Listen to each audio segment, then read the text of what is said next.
gospel song. Once you choose it, you'll never lose it. And there ain't nothing gonna steal my joy. I got an old church choir singing in my soul. I got a sweet salvation and it's beautiful. I got a heart overflowing 'cause I've been restored. There ain't nothing gonna steal my joy. There ain't nothing gonna steal my joy. When the valleys that I wander turn to mountains that I can't climb, you are with me, you'll never leave me.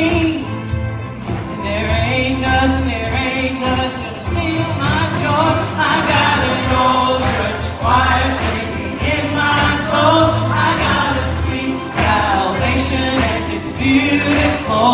I got a heart overflowing. I've been restored. There ain't nothing gonna steal my joy. There ain't nothing gonna steal my joy.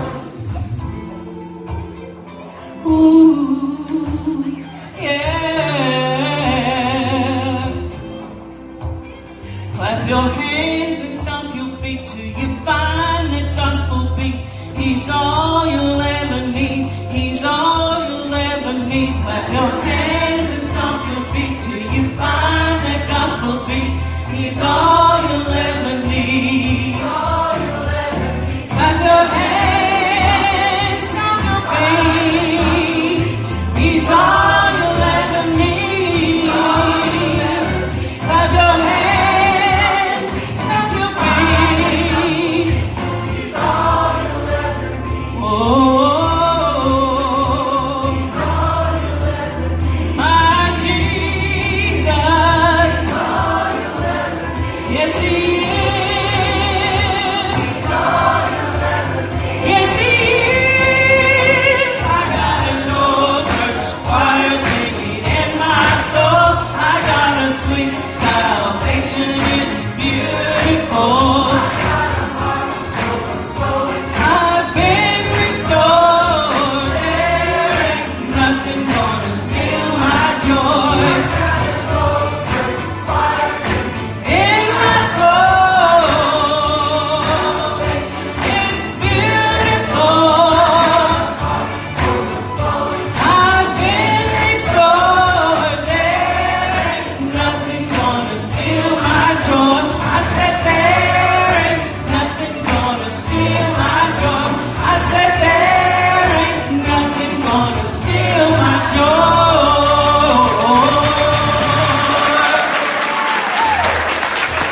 Amen. Amen. I had a bet that our choir couldn't sway and clap at the same time. Last week I heard somebody say, I didn't know your choir could do that. That's why they couldn't. But we're going to try again. Thank you, choir, for leading us so well. And thank you so much for being here today to worship with us. And we're not here to worship the choir or me or Brother Joseph or anybody else except for the one, the only Jesus Christ, our Lord. So thank you for being here today. If you've got a bulletin and you're our guest, you'll find a little tear-out form, and we ask you to fill that out, please, and place that in the offering plate in just a moment as it comes around. And we also like to do that to welcome you, but we also like to shake your hand and get to know you a little bit better. So everybody, please stand at this time and welcome one another to God's house.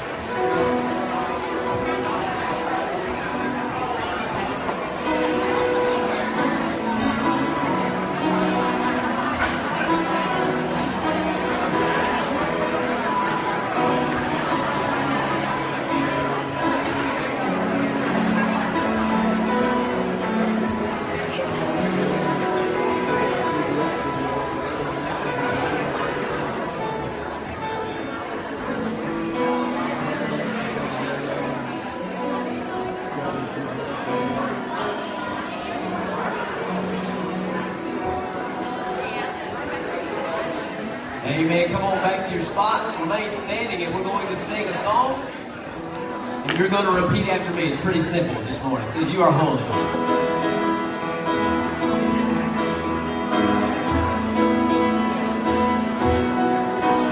You are holy. You are mighty. You are worthy. Worthy of praise. And I will follow. I will listen. I will love you all of my days. And I will sing to and worship the King who is worthy. And I will love and adore him. And I will bow down before him. And I will sing to and worship the King who is worthy. And I will love and adore him. And I will bow down before him. You're my Prince of Peace, and I will live my life for you. All right, you know it now. Let's sing together. Let's lift our voices up.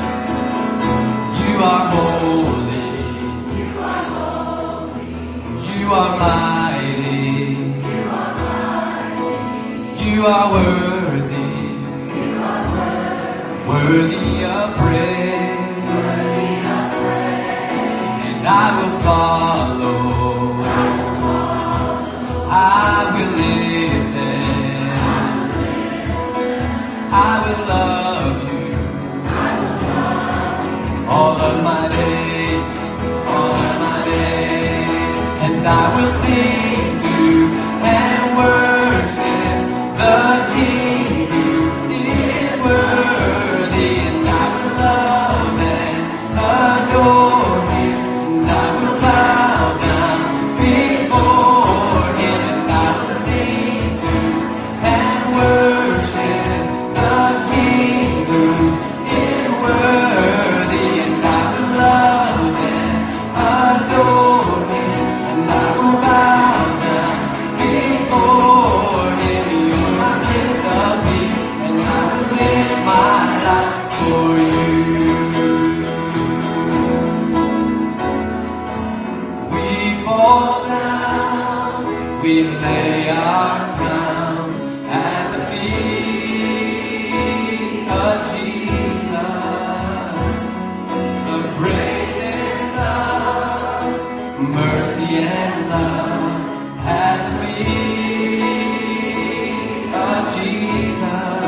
And we cry, holy, holy, holy. And we cry, holy, holy, holy. And we cry, holy, holy, holy is the Lamb. Sing that chorus again. We fall down, we lay our crowns at the feet of Jesus. The greatness of mercy and love at the feet of Jesus. And we cry, holy, holy, holy. And we cry, holy, holy, holy. Yes, we cry, holy, holy, holy is the Lamb. So Lord, Lord, prepare me to be a sanctuary, pure and holy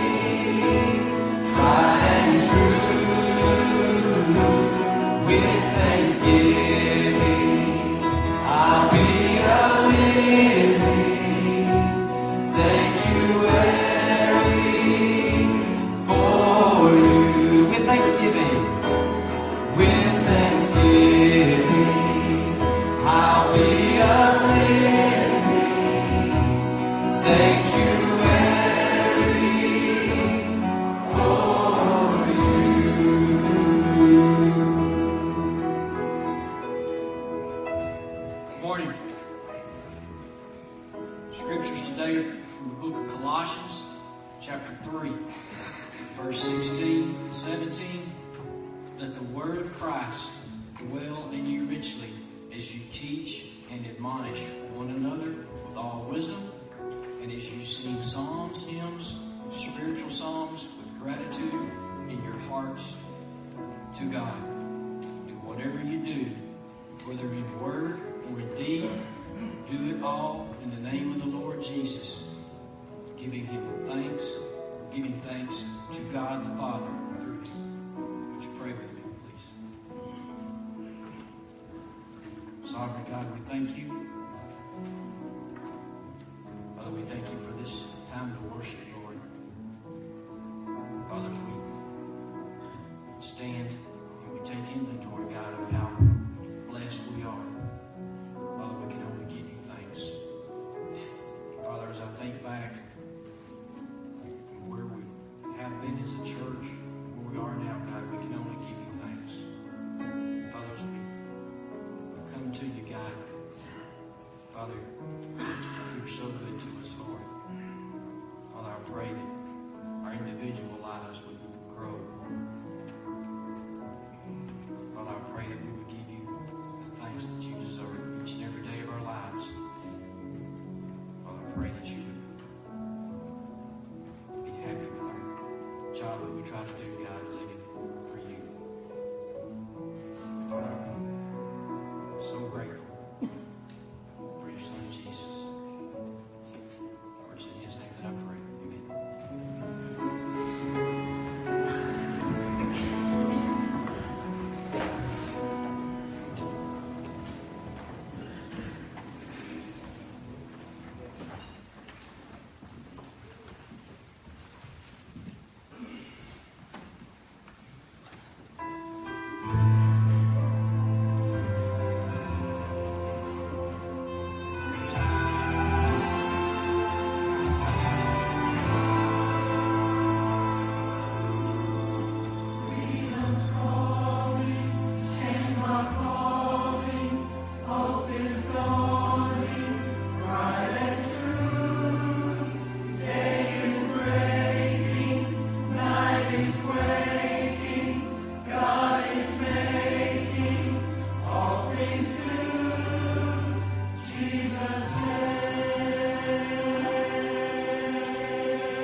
that whole song that the choir sang just about, that was cute.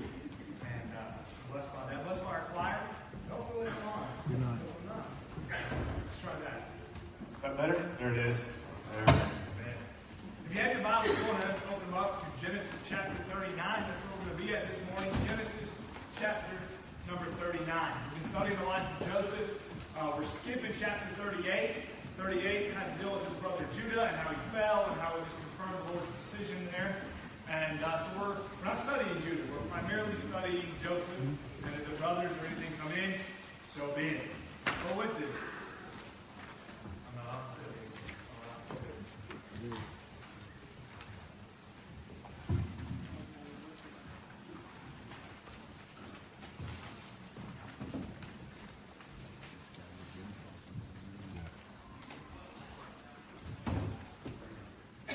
All right, there it is. There it is.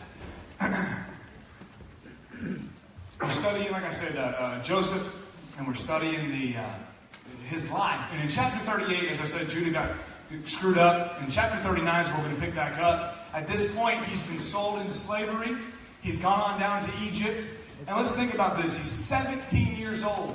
Every single mile that he takes away from his father, and he's going into a deeper, darker region. He's going into probably the capital of the world at this time, if you would. He's leaving podunk nowhere, going into just the power that could be of all time of Egypt. Different culture, different language, different customs, different everything. He doesn't speak the language. He's a slave. He doesn't know where he's going to go. And yet we see his character manifested in such a great and awesome way this morning. And so that's why I want to talk to you about cupcake or concrete character. Cupcake or concrete character. Which one are you? I've had a couple people, different people mention the sermon to me this weekend and how they were kind of intrigued by cupcake or concrete. I had one person tell me they love cupcakes and they were so excited, and then they're sure that they have the cupcake mentality. And I thought, well, hopefully not, because after we get done, maybe they'll understand. Now, let's be honest, who loves cupcakes? Come on. Cupcakes are amazing. When I first got here, Brother Ricky and Miss Misty took me down to Longview. What was that place called, that cupcake place? What is it? Small Cakes. Y'all been to Small Cakes there in Longview? These cupcakes are delicious. They are to die for. And they're big and they're delicious. But think about it. When you eat a cupcake, what have you really done? You done yourself any favors other than satisfy that sweet tooth for a moment? I have had a healthy cupcake, quote unquote, before. And the instructions should be more like take out a bag, place in trash can. They're dry, they're powdery. It's not what we want to eat. When you think of a cupcake, it's delicious, but there's nothing there. There's no substance. You can't live on that. You wouldn't want to build upon that. I have checked the food pyramid numerous times, and somehow they left off cupcakes off of that pyramid as you climb. Not sure why, but they have. Concrete, on the other hand, that is something that you can build upon. It doesn't look good. We've got carpet laying down and wood laying down here. But if we were going to build, concrete would be something that is durable. It's going to last. It's not going to fall. It's not going to wither. If you tried to stand on a cupcake, your foot would go right through it. But you can stand boldly on concrete. And that's what Joseph has all throughout chapter 39. Folks, none of us have experienced in chapter 39 like Joseph has. And yet all throughout it, he shows that his character is faithful. He shows that he's going to not waver. He shows that he's going to be completely sold out to the Lord. As I was studying and praying for this message, I firmly felt the Lord telling me this is one of those messages that if every church could encompass and integrate into their life, that church, any church, whether it be ours or anybody's, would be flipped upside down. Not because I'm preaching it, but because the content here is so paramount to all of us. We've got to decide, hey, is this going to be the life that we live? Or are we going to be satisfied with that cupcake mentality? Going with the flow. When temptation arises, we're going to jump on it. When we have the opportunity to flake out on the Lord, we'll flake out. We're not going to be committed. We're not going to have any character that's worth a hill of beans.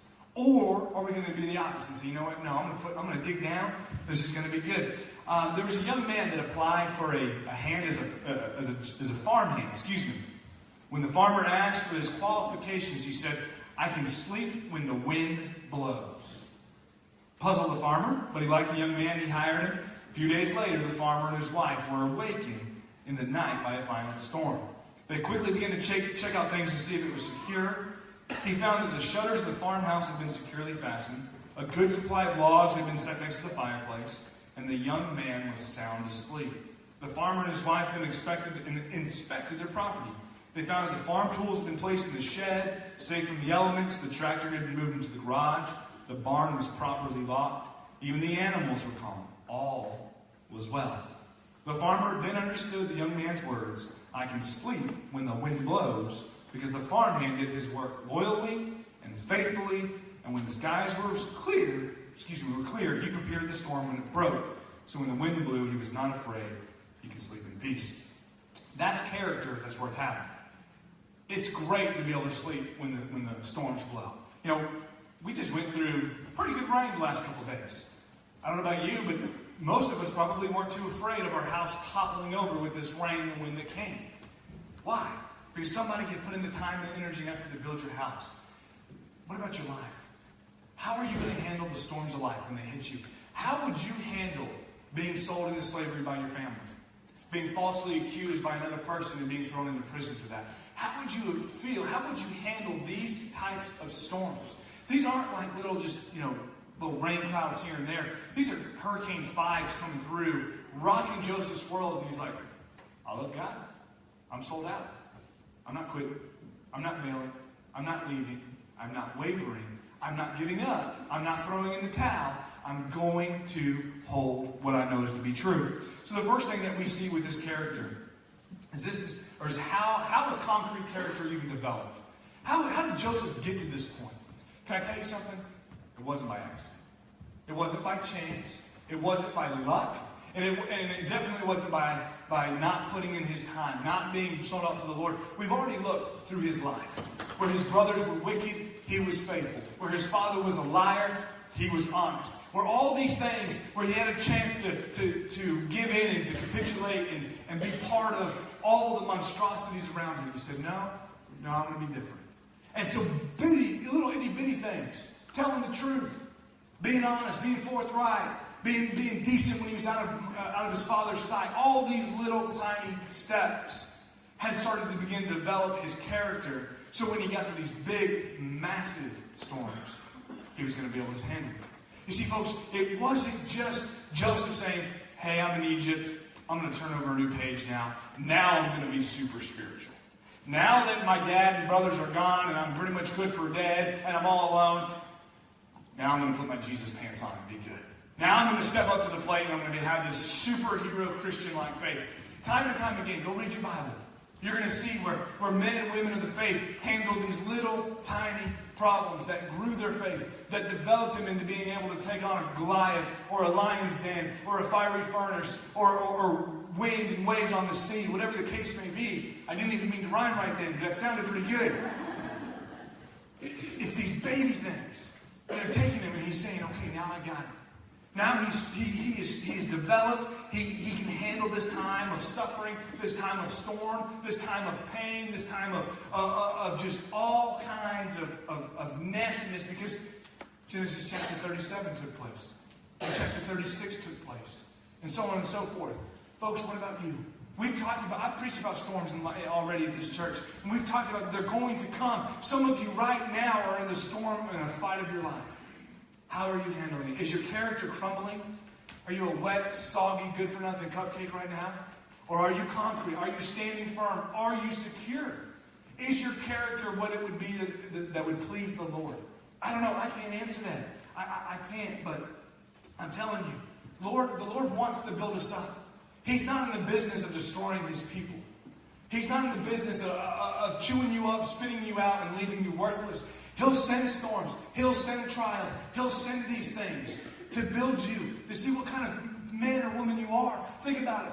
How do you get a diamond out of a coal? You don't get it by laying there and laying it on a mantle and covering it up and singing lullabies to it and telling you how pretty it is as a lump of coal. No, it takes heat and it takes pressure and it takes time and it takes all these uncomfortable elements for that piece of coal to develop into that diamond that it's supposed to be.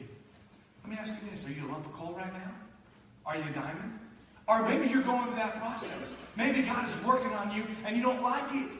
It's uncomfortable. It's awkward. It's like going to the doctor. Anybody love going to the doctor? You're like, yes, doctor, please ask me more questions. Please make me feel more uncomfortable. Please do all this prodding and examination because I've got nothing better to do on a Monday. No, we don't really particularly like that. But when we go through the examinations, we go through the physicals, or whatever it is with the doctor, if he finds something that's wrong, he can address it. And if you get a clean bill of health, you're like, okay, great, I got a clean bill of health. But as God is working on us, folks, this is called sanctification. We love salvation because it's instant, it's simultaneous, and it's 100%. And everybody gets that as soon as they place their faith in Jesus Christ. But not everybody is going to be a spiritual giant. Not everybody is going to be a Billy Graham. Not everybody is going to be somebody that's just rocking and rolling for Jesus Christ. Because that's that sanctification process. That's that daily becoming more like Him and less like you. Less like me. Brother Adam said when he got up this morning to lead worship, he said, we're not here to praise the choir or myself or him or anybody else. We're here to praise the Lord. But sometimes the biggest hindrance of us praising and worshiping the Lord is ourselves. We get in our own way. We screw that up so good because we're not properly developing the character that we're supposed to be having. That's something that's worth putting the time in. That's something that we should all do. Number 2, look at verse 2. How is concrete character demonstrated? It says in verse 2, it says, the Lord was with Joseph, and he was a prosperous man, and he was in the house of the master of Egypt. His master of the Egyptians, excuse me.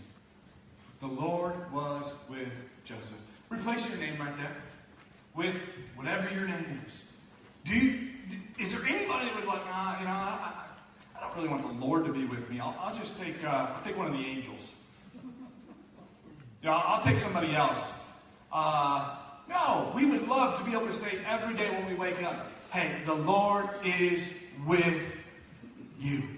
And all that you do. But folks, it is that case with Joseph. It's demonstrated in all of his aspects of his life.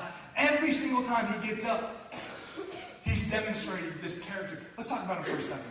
When he went to Egypt, could he not have thrown in the towel and said, you know what? I'm in a different culture. They're all pagan. I'm abandoning my faith. I'm going to join up like them. As the old saying goes, when in Rome, do as the Romans do. So when in Egypt, do as the Egyptians do. I'm going to walk like an Egyptian, talk like an Egyptian, do all these other things like the Egyptian culture does. Whether it's worshiping cats, whether it's this or that, that's what I'm going to do. I'm going to become like an Egyptian. I'm going to be like them. God's thrown me into slavery. My life is over. My life is ruined. I might as well jump ship and become like them. He goes, no, I'm not going to do that. And the Bible says that he prospered. Everything that he did, it was like he touched it and it turned to gold. He did no wrong. He made wonderful investments. His owner, Potiphar, saw that and says, you know what? I need to raise you up. I need to give you more money so you will make me more money. And he's going, man, there's something different about this Hebrew kid. There's something different about him. He's not like us because his character was on full display for everybody to see. Is there anything different about you? Is there anything that sets you apart? Tomorrow morning when you go to work, whether it's the school, whether it's the bank, whether it's trucking, whether it's this or that, whatever your occupation is, are you just the same as everybody else there? All the unsaved, all the other saved, whether it's this or that. Do you look the same? Is your character any different? Are you developing any other way? Do you stand out? Can it truly be said that the Lord is with you and in your profession? Or do you just blend in?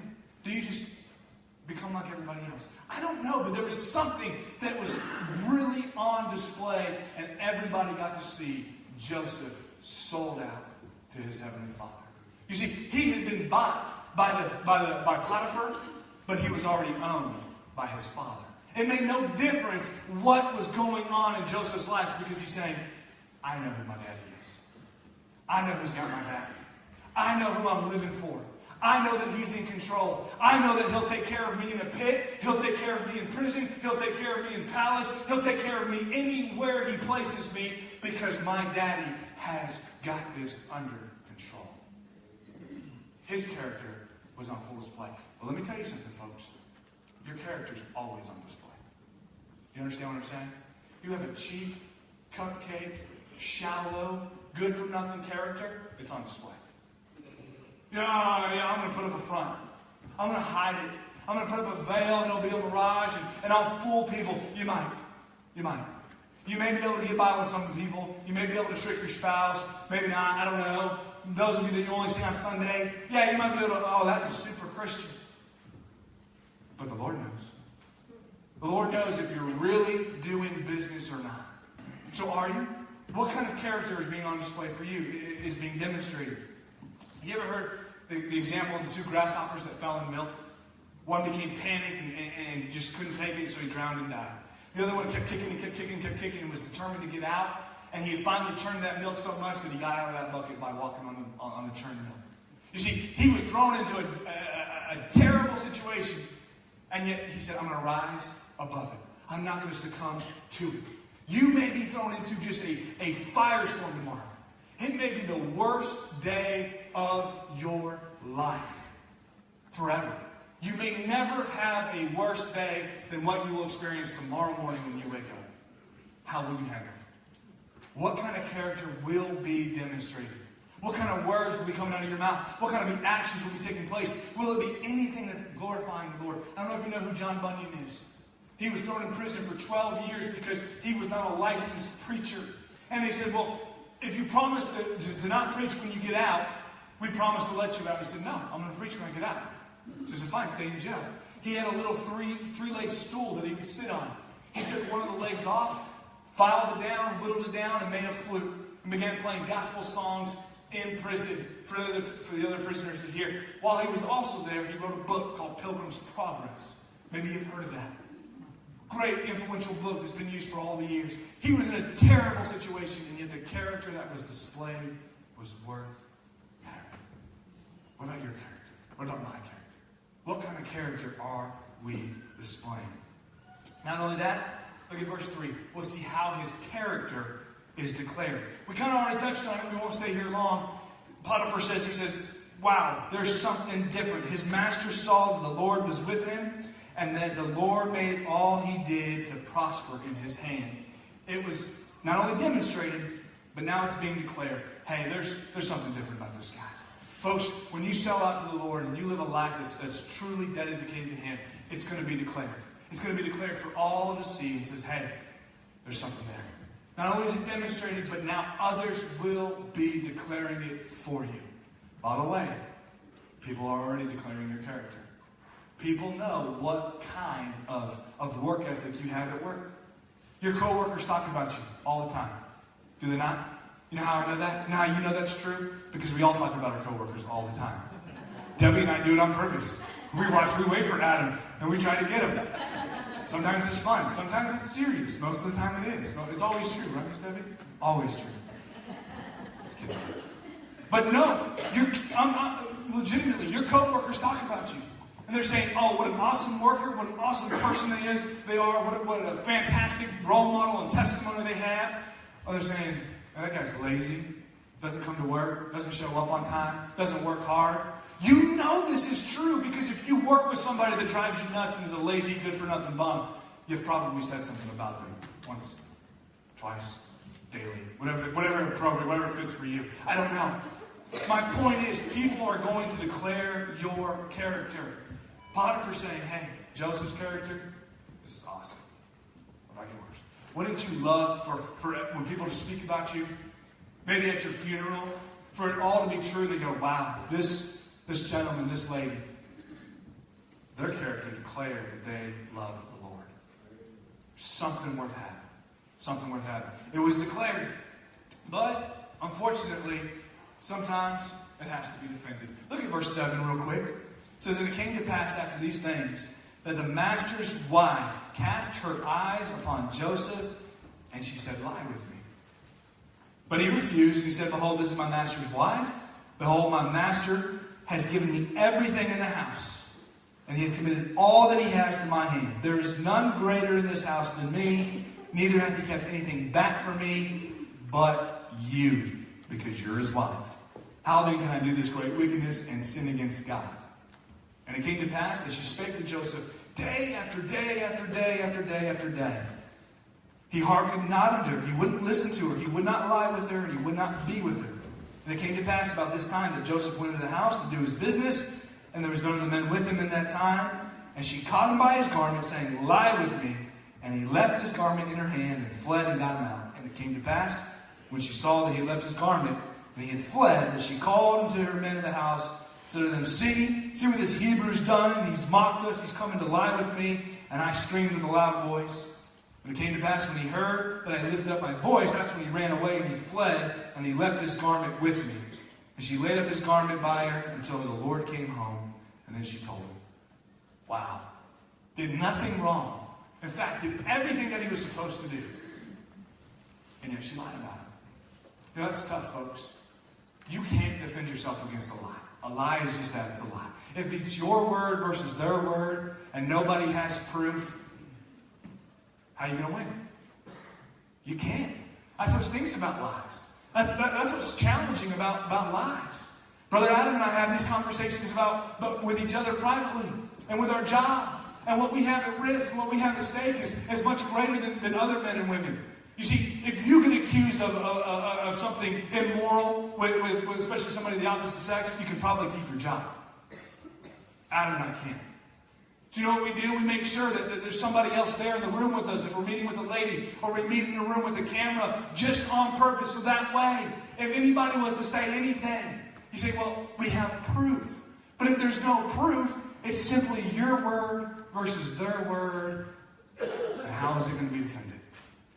You know what's the best way to defend your character and defend yourself when people lie about you and they try to trick you and they try to gobble you up and spit you out, is to have a life that is so faithful, that is so certain, sold out to the Lord, that there would never even be a question that this could possibly be true.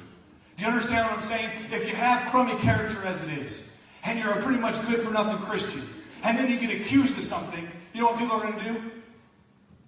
That might be true. I don't know. But wouldn't it be great to have character that was so above reproach that if people accused you, they go, there's no way that's true. There's no way. Y'all know who Tim Tebow is? Pretty good quarterback. Played for the Gators. Went on to the pros, and now he's playing baseball. He had made it known that he was still a virgin. He'd never been with anybody. So Hugh Hefner says, hey, why don't you come to the Playboy Mansion? Not only can you come to the mansion, I'm going to fly you from wherever you're at, and I'll fly you back home. Keep in mind, this is a big deal to get an invitation. It's by invitation only. Come out here and you can have sex with anybody that you want to have, and I'll take care of it. Of course, he said no. He didn't go. But he had character that people saw was pure, saw was right, and said, hey, I'm going to go after that. I'm going to tear it down. Don't be surprised if people go after your character and tear you down, just like they did with Joseph. And you know what he did? You know what he did when he got accused? He said nothing. Just like Jesus did. Isaiah 53, verse 7. Here again is another type of Jesus. He's being falsely accused, falsely ridiculed, and the master comes home. I can't imagine what was going through his mind. He's probably aggravated, but more than likely, he probably didn't believe his wife. Because if he did, he would have had him killed. Some say that the captain of the guard, which is what his title is in the Bible, meant that he was over the executions. And meant that he was kind of like secret police for the Pharaoh. And if anybody tried to kill Pharaoh, plot against Pharaoh, he took care of him and killed him. So this man was probably not afraid to put another man to death. He goes, I'm just going to throw him in prison. Now Psalms 105, verses 17 through 19, tell us how bad Joseph's time was in prison. How bad his feet were bound and his arms were bound and how they bruised his body and how bad it hurt. But here we don't have that account. But the master was mad. He's probably mad. In fact, he's going to be losing money. His golden goose is no longer going to be laying eggs for him anymore. He's got to throw him in prison. But whatever the case is, he takes him, he throws him in jail, and yet Joseph never did anything wrong. That's tough. It's tough. Now, there's very, very, very few people in prison that are actually guilty, actually innocent. You know what I mean? Everybody in prison, Brother Russ, I'm sure you heard this a lot with your job. We're all innocent. We didn't do it. It's probably common. But you know what? Joseph truly was innocent. He didn't deserve prison. He didn't deserve slavery. He didn't deserve any of this. And his character was that, hey, God is still in control. How do you defend your character? What would you do? What would you have said? How would you have worked your way out of that? Would you have been faithful like he was? I don't know. Hopefully you would say yes, but we'll see. We're going to wrap this up. Look at verse 14. You see how character is devoted. Verse 14 says this. It says, and he came, he cried with a loud voice, and we read that. And then after he came away, he took him and he threw him in prison. Verse 20. A place where the king's prisoners were bound, and he was there in prison. Joseph was faithful, folks. He was sold out even in prison. He didn't quit. Are you faithful? Do you have character that's faithful today, folks? Would you be able to handle such accusations? If you got thrown into a pit, if you got thrown into prison, if you had all this cards stacked against you, if the bottom completely fell out in your life, would you still be faithful to the Lord? Would you be devoted? That's tough. That's tough. It's easy to be a fair weather Christian. It's easy to be a fair weather fan. I mean, a couple weeks ago we had the Super Bowl. More than half the country were Patriots fans because they win all the time. And now I have met more new Eagles fans in my life than ever. It's like, oh, I'm always an Eagles fan. It's like, that's a brand new jacket, though. Like, your bumper stickers are pristine. Looks like you put those on about 2 weeks ago. No, I'm always an Eagles fan. I mean, that's what happens. That's what happens. Here in basketball, we'll have a championship, and we'll have another winner here soon. Both college and pro. All of a sudden, everybody's going to be that fan, whatever it is. That's that fair weather type mentality. Joseph said, no matter what, I'm going to be faithful. Do you want to be faithful? I do. I want to be faithful. I want to be faithful to my wife. I want to be faithful to my family. I want to be faithful to this church. I want to be faithful to this pulpit. But more importantly, I want to be faithful to the one who's always been faithful to me, my Lord and Savior, Jesus Christ. Do you have a desire to be faithful? No matter what. Will you be solely devoted like Joseph was? No matter what? Pit, prison, palace, Potiphar, whatever else gets thrown at you. Will you be sold out? Will you be faithful like that? And you say, well, why would I want to be? What in the world would it ever behoove me to have this concrete character? Joseph could have thrown in the towel. He would have had it right. And that's what brings us to the last thing. Concrete character is desirable. Look at verse 21. There again it says, but the Lord was with Joseph. This chapter opens with that, and despite every single thing that happened to this young man, it ends with that. Talk about a guy that had ups and downs. More downs than he did ups. And yet he was always faithful. So what happened? It said, and showed him mercy. God showed him mercy. He gave him favor in the sight of the keeper of prison. And the keeper of prison committed to Joseph's hands all the prisoners that were in the prison. And whatever they did there he was the doer of. The keeper of the prison looked not to anything that was under his hand, because the Lord was with him, and that which he did, the Lord made it to prosper. Look at Joseph. He got promoted in prison. I mean, this guy, he's just a wonderful man of God. He's in prison being promoted. That'd be pretty unique, would it not? Think about it in a school setting. You have a bunch of kids in detention. This kid is the best kid in detention. You don't really think of that as a good thing. It's not like one of those things that stand out positively in most people's minds. Yet here's the Lord blessing Joseph and saying, hey, I'm going to take care of you. All throughout the rest of Joseph's life, you're going to see how the Lord blessed him, and you're going to see how having this character that's laid upon the Lord is greatly desirable in your life. But folks, it's not easy. It's a whole lot easier to eat cupcakes than it is to pour concrete. It's a whole lot easier to go this other route, but it's not worth it. It's not worth it at all. One day, you're going to need that concrete in your life. You're going to need that you wish desperately that you had laid that foundation, which no other foundation can be laid other than Jesus Christ, the Bible tells us. And you're going to wish desperately that's what you were built upon. Because when the storms come, concrete stands. Cupcakes pass away. Joseph stood. Joseph was blessed. Joseph, it's actually only going to get better from here on out just about. He's going to have, this is probably the lowest of his point. And he'll spend the next 13 years in prison for something he never did. And yet his character was always devoted to Jesus Christ. you say that? My own personal prayer is that my character in my life would be like that of Joseph. I hope and I pray.